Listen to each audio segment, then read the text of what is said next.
ये है बनारस। ये सिर्फ एक शहर नहीं, रूह का ठहराव है, जहां गंगा की लहरें सदियों की कहानियां फुसफुसाती हैं। बॉलीवुड में अक्सर इन कहानियों को सुनाया गया है। वो बनारस ही था जहां कुंदन ने पहली बार जोया के लिए गलियों में दौड़ते हुए उस एक तरफा इश्क की शिद्दत को जिया था, और जहां दीपक ने अपनों को खोकर मसान की आग में जीवन का सबसे कड़वा सच सीखा था। ये वही पवित्र स्थल है जहां सदियों से मृत्यु को अंतिम विदाई दी जाती है। आंसुओं की पुकार और यादों की चीखों में हर दिन जलता मणिकर्णिका घाट। राजा आए, राजा गए, सरकारें आई, सरकारें गई, साम्राज्य बने, साम्राज्य मिट गए, लेकिन मणिकर्णिका घाट बना रहा। और आज यही घाट खतरे में है। मॉडर्नाइजेशन के नाम पर इसे तोड़ा जा रहा है और इसकी जगह पर बनाया जा रहा है एक बस स्टैंड सा दिखने वाला स्टैंडर्ड स्ट्रक्चर, जिसमें शायद पहले से ज्यादा जगह होगी। शायद आपको सेल्फी पॉइंट भी मिल सकता है। आने वाले दिन में टूरिस्ट के लिए थोड़े होटल्स भी बन जाएंगे, लेकिन नहीं होगी तो लोगों की आस्था, धार्मिक स्थल वाली फील और सदियों का इतिहास, क्योंकि आजकल इतिहास को भी मॉडर्न दिखना होगा। पुराना दिखना और होना अब दोनों ही इनकन्वीनियंट हो चला है।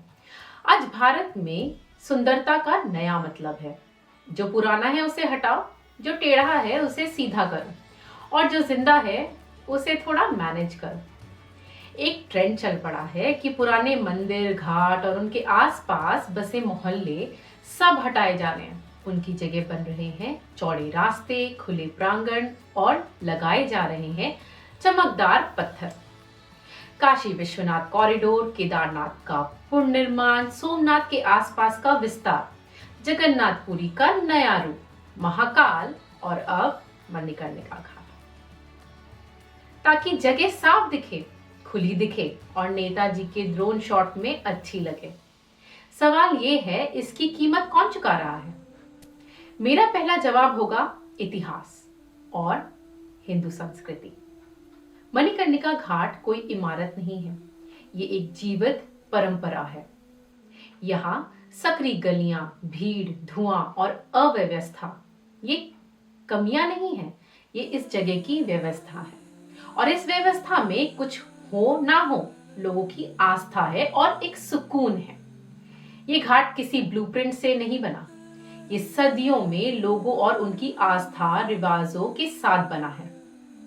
जब ऐसी जगह पर तोड़फोड़ होती है तो सिर्फ दीवारें नहीं गिरती, यादें धुंधली पड़ जाती हैं और इतिहास सिर्फ किताबों में रह जाता है।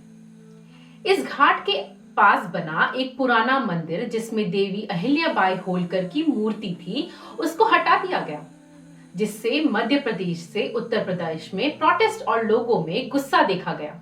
उनका कहना था कि यह मंदिर बिना किसी सूचना के गिराया गया है, जबकि उससे सुरक्षित तरीके से शिफ्ट किया जा सकता था।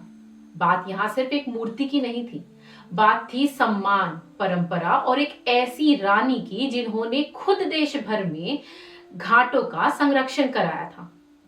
आयरनी ये है, जिनके नाम से ये धरोहर बच पाई, उनसे ही जुड़ी यादों को विकास के नाम पर हटा दिया गया।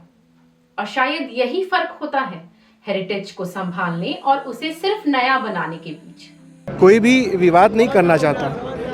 हम सब सनातन के प्रेमी हैं और चाहते हैं कि जो है तीर्थ का जो है विकास तीर्थ की तरह हो, और प्राचीनता जो काशी की है, उस काशी की प्राचीनता को बनाते हुए विकास किया जाए, उस काशी की प्राचीनता को संरक्षण करते हुए हो, धरोहर जितनी भी है उनका संरक्षण हो, साथ में साथ विकास भी हो। हेरिटेज एक्सपर्ट साफ कहते हैं, Manikarnika Ghat ancient monuments and archaeological sites act 1958 के दायरे में आता है। इस कानून के मुताबिक 100 मीटर के अंदर एएसआई की परमिशन के बिना ना डेमोलिशन हो सकता है, ना कंस्ट्रक्शन।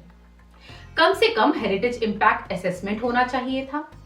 जब सोशल मीडिया पर लोगों ने पोस्ट डाले तो प्रशासन ने ऐसी कोई कार्रवाई से इनकार कर दिया, लेकिन लोगों के पोस्ट में तोड़फोड़ के बाद का नजारा साफ देखा जा सकता है। अहिल्याबाई होलकर ट्रस्ट ने इस पूरे रीडेवलपमेंट की जांच की मांग की है। उनका कहना है ये सिर्फ कंस्ट्रक्शन नहीं, कल्चरल क्राइम है। पहले भी वाराणसी में कॉरिडोर के लिए कितने ही पुराने घर और छोटे मंदिर तोड़ दिए गए। उज्जैन और अयोध्या में परंपरागत गलियों की जगह खुले पत्थर के मैदान बना दिए गए। आप देख पा रहे हैं, शहर अलग अलग है मगर कहानी लगभग एक जैसी। वही नैरेटिव, वही ट्रेंड। अब जरा इंडिया से बाहर चलते हैं। रोम में आज भी सड़कें 2000 साल पुरानी इमारतों के अराउंड घूमती हैं। यहाँ इतिहास के सम्मान में शहरों ने अपना रास्ता बदल दिया है। जापान के क्योतो में मंदिरों की मरम्मत के प्रोजेक्ट्स 10-20 साल तक चलते हैं। कंबोडिया में अंकोर वट को मॉडर्न बनाने का आइडिया ही रिजेक्ट कर दिया गया। उसे धीरे धीरे रिस्टोर किया जा रहा है। फ्रांस में नॉटर डेम कैथेड्रल आग में जल गया था, लेकिन उसको खोलने की जल्दबाजी नहीं की गई। उसको ओरिजिनल रूप में ही फिर से बनाया गया। अब सरकार का पक्ष भी समझना जरूरी है। देख रहे हैं क्या मिट्टी थी, लोग बारिश में छटकते थे, वहां तक गिरते थे, लाश रखने की जगह नहीं थी। अगर इसके लिए प्लेटफार्म बन रहा है, सीढ़ियां बन रही है, आप जहां खड़े हैं बारिश में यहाँ तक पानी लगता है महोदय, खड़े यहाँ तक लगता है, वहाँ तक पानी चढ़ता है। उससे पूछिए, ऊपर बनता है, ये जो सड़कें हैं इस पर नाव चलता है, इतना पानी का फ्लो होता है। आप बताइए उस स्थिति में यहाँ घाट का निर्माण हो जाए, सीढ़ियाँ बन जाए, चैनल लग जाए, जाली लग जाए, सिक्योरिटीज लग जाए, ये बुरी चीज़ है। गवर्नमेंट कहती है कि हम अपनी संस्कृति, हम अपनी विरासत के साथ छेड़छाड़ नहीं करेंगे और विकास करेंगे। अगर आपको विरासत देखना है तो विरासत खड़ी है बगल में, कहाँ कोई मंदिर तोड़े जा रहा है। उनका कहना है पुरानी इमारतें असुरक्षित हो चुकी थी, भीड़ से दुर्घटना का खतरा था, सफाई और सुविधा की कमी थी। और ये बात पूरी तरह गलत भी नहीं है। हर साल लाखों श्रद्धालु आते हैं। सरकार की नजर में विनाश नहीं, विकास है। लेकिन सवाल इरादों पर नहीं, उन वादों पर है जो किए गए थे। हृदय जैसे स्कीम्स में, एएसआई के रेगुलेशंस में और यूनेस्को की कंप्लायंस की गाइडलाइंस में। समस्या विकास नहीं है, समस्या ये है कि हम धरोहर को एक प्रोजेक्ट की तरह देखते हैं। पहले तोड़ो, फिर बनाओ, फिर उद्घाटन करो। यहाँ हिंदू धर्म कम, हिंदुत्व का डिस्प्ले ज्यादा है। सोल बिल्कुल खत्म, बस स्ट्रक्चर ज्यादा है। क्या कोई बेहतर रास्ता है? हाँ है। सबसे पहला स्टेप रिपेयर और रिस्टोरेशन पर फोकस करना, ना कि बुलडोजिंग पर। मंदिर हो या घाट, पुराने स्ट्रक्चर्स को तोड़ने से ज्यादा उन्हें सही तरीके से मेंटेन करना चाहिए। दूसरा, लोकल क्राफ्ट्समैन और परंपरागत टेक्निक्स का इस्तेमाल। जो स्किल सदियों से बची हैं, उनका फायदा उठाओ। ये वो लोग हैं जो हेरिटेज समझते हैं और स्ट्रक्चर्स को जिंदा रखते हैं। तीसरा, कम्युनिटी एंगेजमेंट। लोकल लोगों और डिवोटीज को इन्वॉल्व करो, उनके इनपुट्स और डेली यूजेज का ध्यान रखो। सिर्फ एस्थेटिकली क्लीन बनाने का टारगेट नहीं, प्रैक्टिकल यूजेबिलिटी और कल्चरल कंटिन्यूटी भी मैटर करती है। चौथा, इंक्रीमेंटल डेवलपमेंट। एक ही बार में सब कुछ चेंज करने के बजाय फेज्ड रिस्टोरेशन अडॉप्ट करो। इससे रिस्क कम होता है और असली स्ट्रक्चर सरवाइव करते हैं। और लास्ट, डॉक्यूमेंटेशन और रेगुलेशन।